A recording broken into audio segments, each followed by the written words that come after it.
Gak pede dan minder jualan. Solusinya apa? Hai, dengan saya Deandra di sini. Jadi di video kali ini saya akan membahas gimana sih kalau kita nggak pede atau minder gitu ya. Nggak pede atau minder jualan. Nah, bisa nggak sih kalau kita nggak pede, kita minder, kita jualan tuh laku gitu? Bisa nggak sih? Oke, teman-teman. Jadi di sini saya akan membahas apa sih penyebab orang nggak pede, apa sih penyebab orang minder, dan apa sih solusinya buat mereka. Nah, jadi gini teman-teman. Biasanya orang itu ya, ketika mau jualan, ya ketika orang mau jualan, itu ada perasaan takut ya. Takut apa? Takut ditolak. Oke. Nah, takut ditolak. Apalagi? Takut nggak laku ya.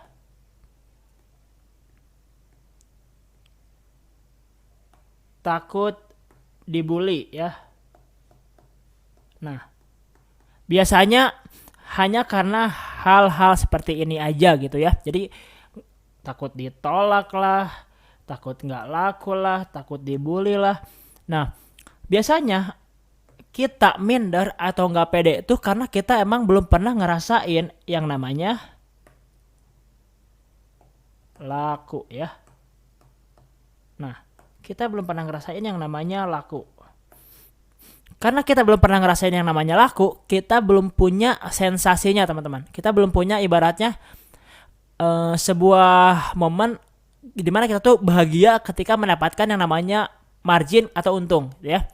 Nah, kalau kita misalnya belum pernah laku, ya wajar aja kita masih minder, kita masih nggak pede gitu ya. Atau ibaratnya ada juga nih orang yang udah jualan awal doang nih laku, kesananya nggak laku, langsung minder lagi, langsung nggak pede lagi, produknya nggak laku lah, produknya kemahalan lah, apapun gitu ya, dijadikan kambing hitam. Nah, padahal problemnya cuma satu teman-teman. Nah, mereka nggak tahu caranya ya, nggak tahu caranya. Nah, mereka nggak tahu caranya jualan tuh yang benar tuh gimana. Cara jualan yang laris manis tuh seperti apa, itu mereka nggak tahu. Nah, jadi di sini saya akan bahas teman-teman gimana sih caranya supaya pede dan mindernya tuh hilang. Cara terbaik untuk menghilangkan pede dan nggak pede dan minder gitu ya. Cara terbaik untuk menghilangkannya adalah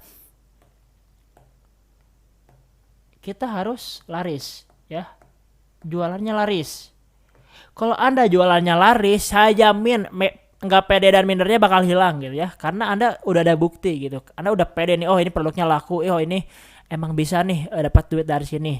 Saya yakin ketika Anda sudah paham caranya untuk melariskan produk, Anda pasti pede jualannya. Oke? Nah, untuk laris, ya, hal yang harus Anda pahami itu apa? Yang pertama, target market ya. Target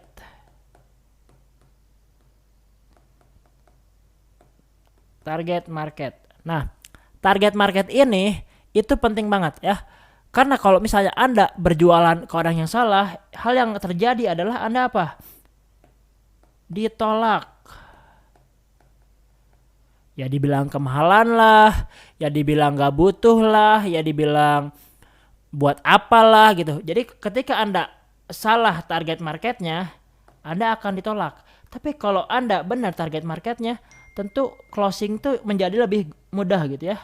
Closing menjadi lebih mudah. Karena emang dia tuh tepat banget. Dia emang butuh dengan produk yang Anda jual gitu ya. Nah, kalau misalnya Anda menemukan target market yang salah, tentu mau sejago apapun teknik closing Anda gitu, mau sejago apapun copywriting Anda, mau sejago apapun skill Anda, itu sangat-sangat sulit ya. Ibaratnya effortnya sangat-sangat besar untuk mendapatkan satu penjualan saja, dibanding kalau kita berjualan ke market yang tepat. Effortnya gak akan sesulit ketika kita berjualan ke orang yang emang bukan target marketnya. Jadi teman-teman, pahami banget ya, kalau misalnya Anda pengen jualannya laris manis, jualah ke target market yang tepat. Kenapa? Karena responnya nggak akan seburuk dengan target market yang salah. Jadi ketika Anda menawarkan dan dia responnya baik, pasti Anda akan menjadi lebih nyaman dan Anda akan lebih pede. Ya, jadi sebelum Anda ibaratnya terjun menjual produk Anda, ada baiknya Anda pahami dulu ya siapa sih marketnya ya. Oke. Nah, kalau misalnya Anda jadi reseller atau jadi dropshipper, Anda bisa bertanya kepada mentor Anda gitu ya. Ini kalau saya jualan kira-kira marketnya ke siapa nih? Pangsa pasar apa nih yang harus saya sasar? Nah, Anda bisa bertanya kepada mentor, kepada orang yang emang udah sering jualan dan mendapatkan penjualan. Jadi Anda nggak perlu meraba-raba lagi Anda harus jualan ke siapa. Kadang-kadang banyak newbie ngeluh gitu ya, wah dibilang kemahalan lah, wah pada nawarnya nggak masuk akal di bawah harga modal. Ya bisa jadi itu Anda menawarkannya ke orang yang salah ya. Jadi makanya Anda harus paham banget siapa target marketnya. Oke. Nah, ini pahami banget teman-teman ya target market. Nah, lalu yang kedua. Yang kedua, Anda harus perhatikan gitu ya supaya Anda nggak minder gitu ya. Anda harus benahi dulu yang namanya mindset ya. Nah, mindset yang salah itu apa? Nih ya, mindset yang salah. Mindset yang salah. Murah pasti laris. Nah, kenyataannya Anda udah jual murah tapi nggak laris-laris, bener nggak? Anda berhalu berpikir, wah kalau produknya kemahalan kayaknya nggak akan laku. Tapi begitu Anda udah coba turunin harga, Anda jualin ke orang-orang yang sama, mereka tetap nggak beli, ya. Jadi mindsetnya Anda harus benerin dulu gitu ya, bahwa bukan yang murah itu udah pasti laris, enggak. Karena gini, kalau kita ngomongin mahal, ya mahal nih, ada nggak yang laris? Ada ya, bisa laris, mahal juga. Jadi tergantung siapa pangsa pasarnya lagi teman-teman. Kalau Anda emang menyasarnya market yang bawah banget, yang emang nyarinya harga murah, nggak peduli kualitas, ya Anda hajar di market yang bawah gitu. Tapi kalau misalnya Anda menghajar market atas seperti Apple gitu ya, kita tahu gitu Apple tuh harganya mahal, tapi orang-orang pada maksain gak sih buat beli ya? Mereka pada ini nggak, ibaratnya pada bangga nggak sih kalau pakai Apple? Dan penjualan Apple apakah rendah, nggak laku, atau laku banget? Yes, Apple laku banget ya. Dan terakhir saya cek, Apple itu adalah brand paling mahal di dunia saat ini ya. Jadi kalau misalnya kita ngomongin murah atau mahal, tergantung baik lagi sini target marketnya ya.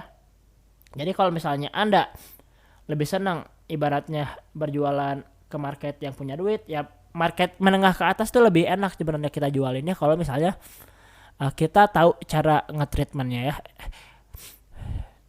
Nge-treat. Kok nge-treatment? Kita tahu cara nge-treatnya gitu ya, dan dia pasti bisa closing. Oke? Nah, lalu yang ketiga teman-teman, misalnya mindset udah benar gitu ya, target market udah benar. Nah, barulah Anda harus menguasai product knowledge ya. Product knowledge. Nah, apa itu product knowledge? Yaitu pengetahuan seputar produk. Apa sih keunggulannya gitu ya? Apa keunggulannya? Nah, lalu selain keunggulan, apa sih ibaratnya alasan kenapa orang harus beli produk Anda, nggak produk yang lain gitu ya? Nah, jadi itu Anda harus paham dulu gitu ya, ibaratnya USP-nya ya gitu ya, unique selling point-nya dari produk yang Anda jual ya. Nah, lalu Anda juga harus paham gitu bagaimana cara menonjolkan ya, cara menonjolkan kelebihan produk Anda. Nah, jadi kalau misalnya Anda paham gitu ya apa kelebihan dari produk yang Anda jual, Anda pasti bakal lebih pede dan nggak minder jualannya ya. Jadi ini adalah 3 hal yang sangat penting banget kalau Anda pengen ibaratnya pede dan nggak minder jualan ya. Oke, nah kalau misalnya Anda udah paham 3 ini, nah selanjutnya apa yang terakhir? Yaitu Anda harus action ya. Nah, ini Anda harus action. Anda harus mengatasi rasa takut Anda ya. Anda harus ibaratnya keluar dari zona nyaman ya. Anda nggak boleh ibaratnya wah nggak pede lah, nggak ini paksain ya. Anda harus paksain ya, keluar dari zona nyaman, paksain. Karena kalau Anda nggak maksain, sampai kapanpun Anda nggak akan pede-pede, Anda nggak akan bisa-bisa jualannya ya. Nah ketika Anda udah terbiasa, Anda udah banyak jam terbang ya. Nah ketika Anda udah punya banyak jam terbang, saya yakin semua minder dan pede Anda, semua minder dan nggak kepedean Anda itu bakal hilang ya. Dan Anda akan bisa menutupinya dengan jam terbang Anda. Oke, mungkin segitu aja video kali ini. Semoga bermanfaat. Kalau misalnya bermanfaat, Anda boleh bantu share ya video ini ke teman Anda supaya saya semakin semangat untuk membuat video yang lebih banyak lagi ya. Oke, saya dan Andra, kita ketemu di next video.